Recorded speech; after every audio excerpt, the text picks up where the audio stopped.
Bonjour à tous, c'est Eric Chevalier pour la chaîne Sakai Densan, une nouvelle chaîne qui est faite pour faire la promotion des arts traditionnels de la ville de Sakai. Pas seulement les couteaux, j'ai fait beaucoup de vidéos sur les couteaux, mais donc sur cette chaîne-là, on va plus s'attarder sur les autres produits, la sauce soja, le wagashi, donc les pâtisseries, plein d'autres choses, le saké aussi. Et donc pour cette première vidéo, on est venu donc au Sakai Denshokan, qui est donc le musée des couteaux, mais aussi le musée des arts traditionnels de la ville de Sakai.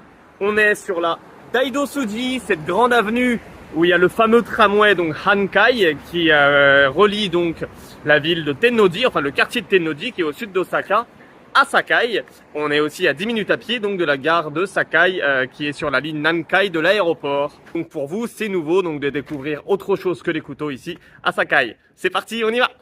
Et vous avez reconnu, pour ceux qui ont déjà vu les vidéos de Sakai, le bâtiment du musée des arts traditionnels de la ville. J'en profite ce matin avant 10 h, tant que c'est fermé au public. Et on y va. Alors évidemment, le musée est gratuit. Il y a la partie couteau. Là on fait le ménage, enfin pas moi. La partie au-dessus, c'est le musée. Et là, bonjour. Bonjour, bonjour. Hop là, le staff qui se prépare tranquillement. Donc ici, ce sont les souvenirs, les omiyage, donc comme on dit en japonais, omiyage ou souvenirs, on peut le dire aussi. On retrouve des produits, des spécialités de la ville de Sakai, le fameux keshimochi. On ira voir donc les keshimochi, qui sont donc des petites pâtisseries avec de la pâte d'haricot rouge et des graines de pavot autour. Des graines de pavot, vous inquiétez pas, on peut en manger beaucoup, ça tourne pas la tête.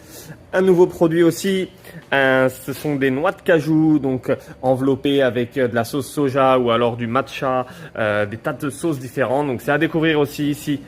Une autre chose, le kurumi mochi. Kurumi mochi, c'est un autre mets traditionnel donc de la ville. Qui dit Japon, dit thé. La cérémonie du thé donc, a été inventée par monsieur Senno Rikyu, le premier grand maître de cérémonie. Et il était originaire de Sakai. La cérémonie du thé, en fait, est née ici à Sakai. Donc forcément, on a du matcha en poudre, du matcha pur.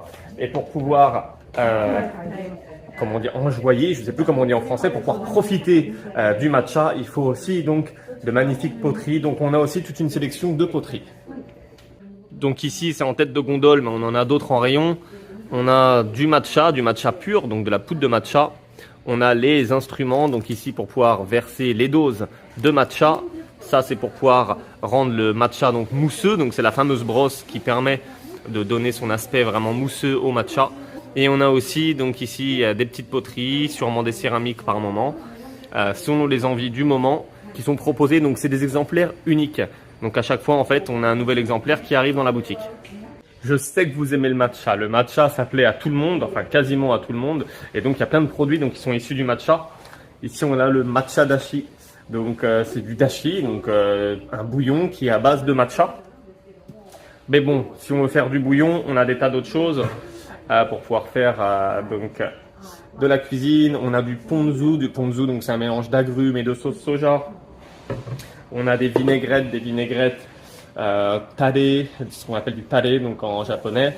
Donc c'est un petit peu salé. Voilà, donc pour les udon, là on a du shirodashi, donc c'est du bouillon de poisson avec de la sauce soja un petit peu diluée. On a de la sauce soja donc un peu plus forte.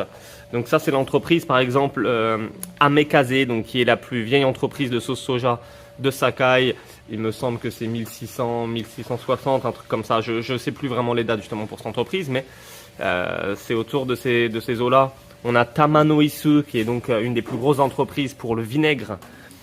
Notamment, leur produit phare, c'est le Sushinoko. Sushinoko, c'est du vinaigre en fait déshydraté qu'on peut donc saupoudrer comme ça sur le riz pour faire du riz à sushi. On l'a en version un petit peu plus touriste, même si c'est le même contenant, donc avec la vague de Hokusai dessus.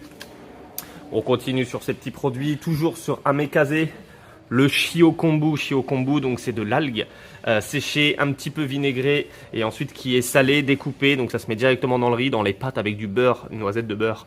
Je suis breton, donc c'est normal qu'on parle de beurre. C'est magnifique. Donc plein de produits à base d'algues, donc bon pour la santé et aussi totalement traditionnel. Et évidemment, vous le connaissez pour ceux donc, qui me suivent un petit peu, le yuzu kalarin, c'est cette fameuse épice magique à base de yuzu frais et de shichimi.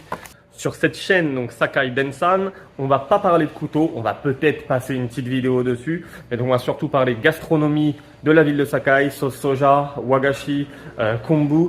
On va aussi parler des tenugui. Tenugui, donc c'est des tissus en coton qui sont teints à la main, qui sont teints de manière artisanale. Donc c'est aussi le même tissu qui est utilisé pour les yukata. Aussi l'encens, ça c'est important. Le bâton d'encens pur, vraiment, donc qui n'est pas sur un support en bois. Il a été fabriqué ici à Sakai. Donc j'espère que vous allez suivre cette chaîne et vous allez pouvoir apprendre beaucoup de choses sur la fabrication des produits artisanaux, donc japonais et principalement donc ici de Sakai. Allez, à la prochaine vidéo. Salut!